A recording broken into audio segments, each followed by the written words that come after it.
Selon l'article 1110, alinéa 1er du Code civil, le contrat de gré à gré est celui dont les stipulations sont négociables entre les parties. Donc, dans un contrat de gré à gré, aucune des parties n'impose à l'autre les clauses du contrat. Aucune des parties ne détermine à l'avance le contenu du contrat. Au contraire, les parties peuvent négocier et déterminer ensemble les stipulations du contrat. Contrairement à ce qui se passe pour un contrat d'adhésion. Et oui, car le contrat de gré à gré se distingue du contrat d'adhésion, qui lui est le contrat qui comporte un ensemble de clauses non négociables déterminées à l'avance par l'une des parties, selon la définition qui nous est donnée par l'article 1110, alinéa 2 du Code civil. Donc, dans un contrat d'adhésion, on a l'une des deux parties qui impose à l'autre partie les clauses du contrat, généralement parce qu'elle est en position de force. Et donc, la partie qui se voit imposer les clauses du contrat, finalement, elle ne négocie même pas le contrat. Elle signe simplement ce qui a été déterminé à l'avance par l'autre partie. Et c'est typiquement ce qui se passe dans la plupart des contrats entre consommateurs et professionnels.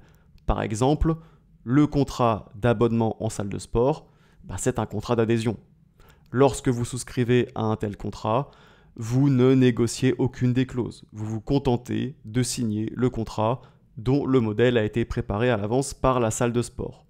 Alors que dans un contrat de gré à gré, comme je vous l'ai dit, les deux parties déterminent ensemble le contenu du contrat.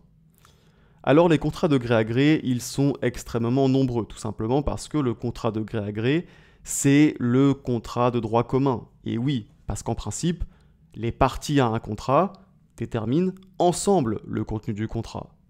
Donc les contrats d'adhésion, où une des parties impose à l'autre le contenu du contrat, font figure d'exception, tandis que le contrat de gré à gré représente le principe. Et un bon exemple de contrat de gré à gré, ce serait la vente d'un bien entre particuliers.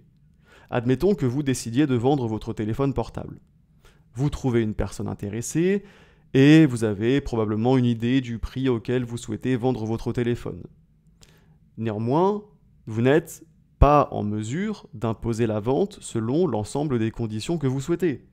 Le potentiel acheteur reste libre, par exemple, de négocier le prix.